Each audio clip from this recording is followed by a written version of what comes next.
I would recommend Pontypool to everybody I know, especially French-speaking people.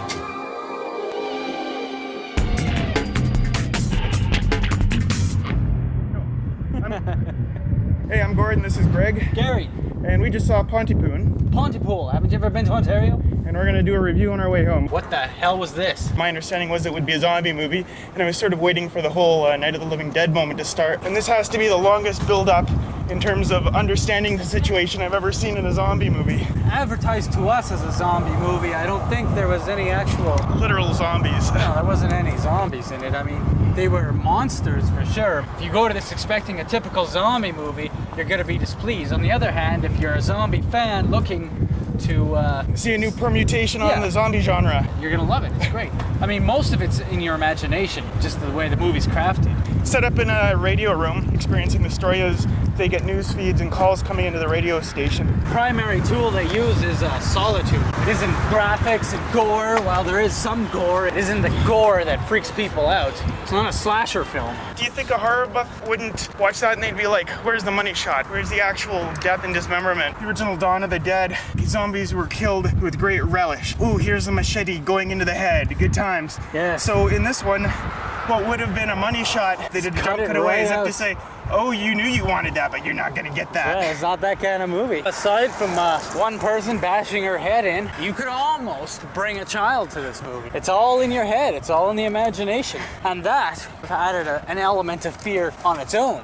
When you hear the sound effects in the background. The sound engineering on this movie was fantastic. What about his deep, velvety radio voice? An actor who knew how to give voice. Most of the horror film buffs I know are old enough to appreciate a well-written script. I'd also recommend it to English students, bookies.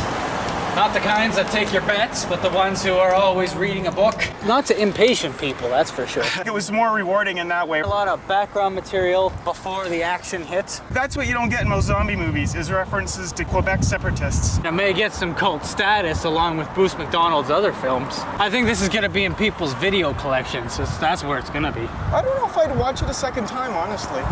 No? I thoroughly enjoyed Not seeing on a it cold, once. dark, winter, lonely night? As entertaining it was the first time, I think in a lot of ways the fascination of this movie is the concept. And once you process the concept, I don't get the feeling that it'll be more rewarding with a second viewing. Sorry, Bruce. I would totally recommend this as a movie that's worth seeing, especially to Canadians.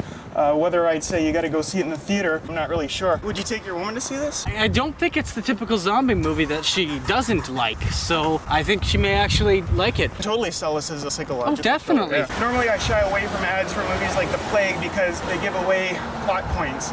Robert Zemeckis' movies being the worst example. I'm actually curious what the ads for this movie look like. There are no huge sets or anything like that. It's very atmospheric. It could have been a play. For all I know, this would have been a fantastic play too. That's the beauty of it. If you can make a great film on a low budget, then do it. And still bring audiences to the theater. Difference. All the Canadian references in this service the plot. Sometimes I just wonder if they drop in that stuff, because it's like, we'll just keep upping the CANCON, more money from the Canadian government if they're speaking French in the movie, if that was what they were thinking. Canada has a lot of grants for Canadian content. Part of the $2 million it took to make this movie, or whatever it was, probably came from the Canadian government. Cool. I don't even know how long that movie was. I guess you could say I was riveted. I don't know much more to add. Okay, so Gary, your final thoughts are positive. You'd recommend it to people. I'd recommend it to people. I would recommend Pontypool to everybody I know, especially French-speaking people.